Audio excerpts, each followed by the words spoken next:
يا صباح الورد والفل والياسمين، صباح الهنا، صباح السعادة، وصباح الرضا على عيون أحلى متابعين في الدنيا.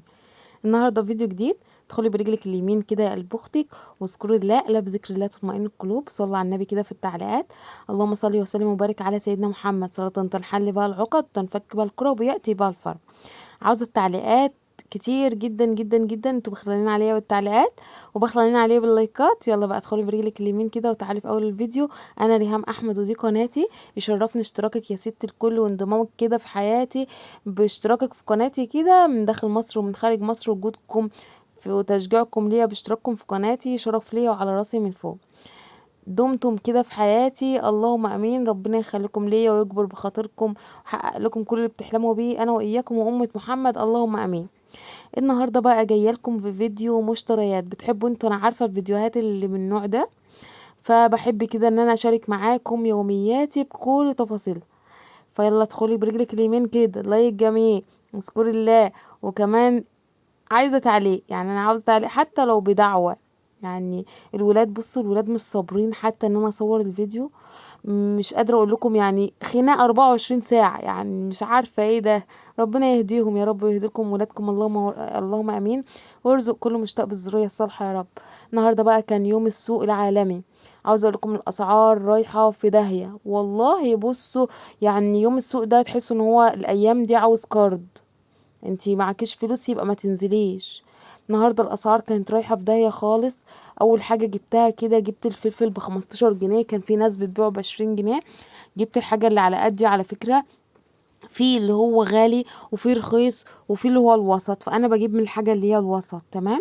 فجبت الفلفل ب15 جنيه، وكان في ناس بتبيعه ب20. البتنجان عامل النهارده كيلو وربع ب10. كان الخيار عامل 25 جنيه. اخدته على 20 جنيه. كان في ناس كتير على فكرة بتبيعه ب25، ما بحبش ان انا اكتر في الخيار. جبت نص كيلو بس علشان عندي بيبوظ في التلاجة وملوش استخدام كتير عندي. جبت الطماطم كانت برضو 3 انواع مع البياعة. كان معاها ب20 وكان معاها ب15 وكان معاها ب10. جبت 2 كيلو من ام 20، 2 كيلو من ام 15 يا ربي. جبت ربع كيلو ليمون ب5 جنيه.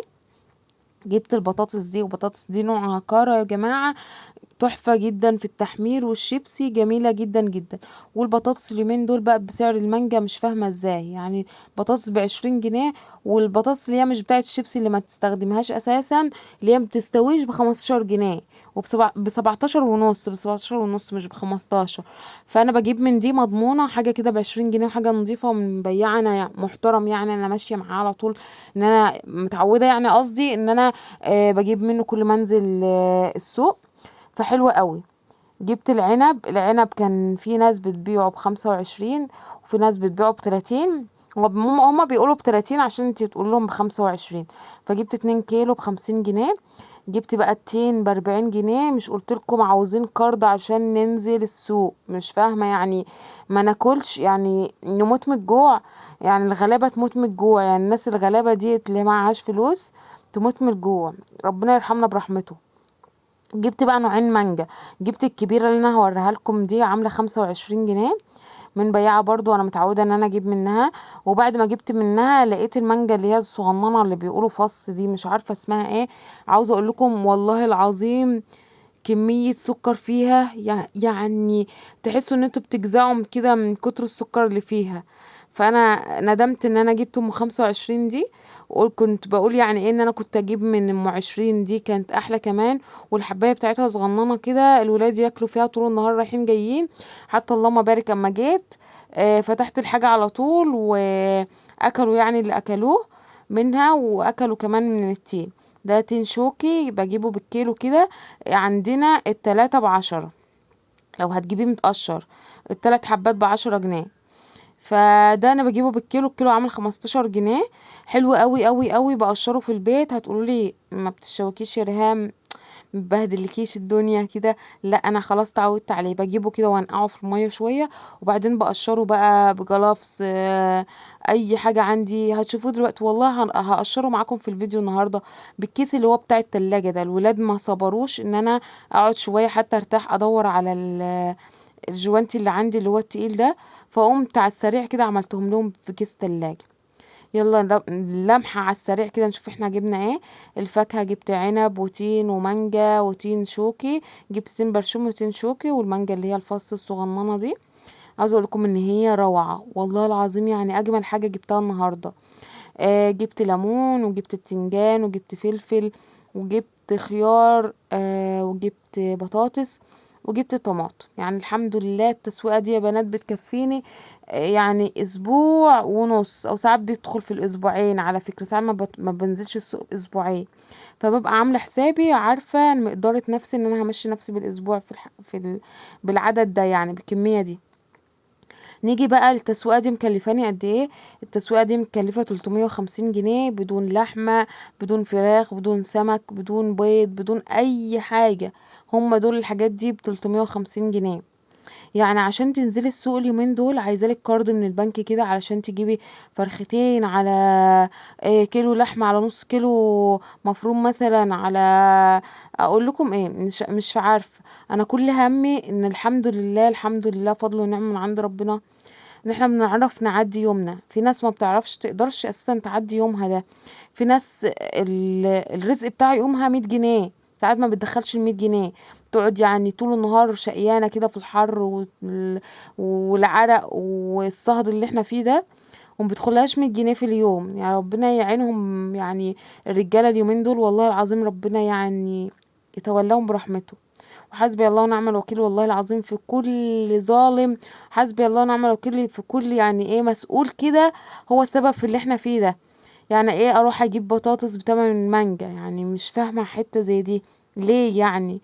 الناس بعد كده هتطبخ مانجا مثلا؟ طب الواحد كان بيجي في اليوم اللي هو ما فيهوش اي حاجة في البيت، بيقوم عامل طاسة البطاطس كده وشوية الرز. عشان تعملي طاسة البطاطس وشوية الرز دول، او طبيخ بطاطس كده، شوف الطبيخ صينية البطاطس تتكلف معاكي قد ايه.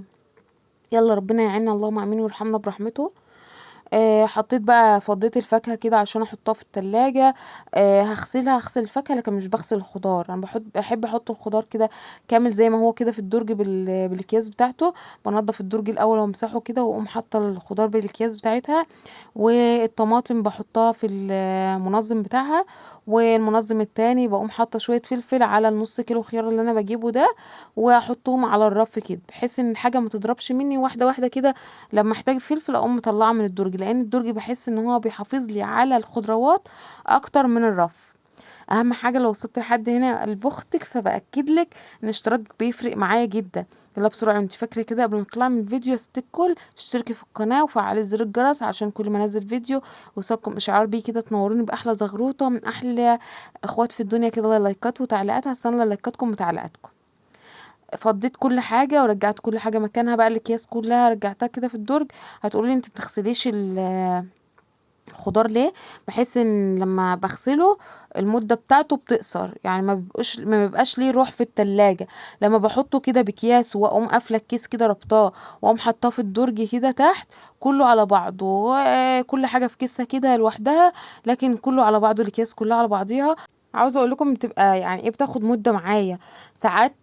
بيجي عليها مثلا ايه، المفروض ان انا اروح مثلا كل اسبوع السوق، فالاسبوع التاني بيبقى عندي حاجتي، والاسبوع التالت كمان بيبقى فايض مني، يعني مثلا ايه، طماطمتين، قرنين فلفل، بتنجانتين، من الحاجات دي.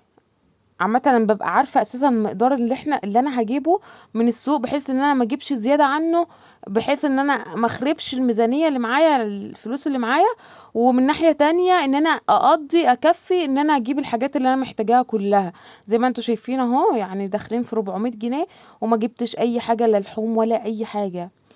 هنا بقى فضيت التين ده، التين الشوكي، وقمت لابسه بقى ايه، الولاد مش صابرين ان انا ادور على الجوانتي تقيل كده اللي هو بتاع غسيل المواعين ده، فبستخدمه برضو في تنظيف التين والتقشير بتاع التين وكده.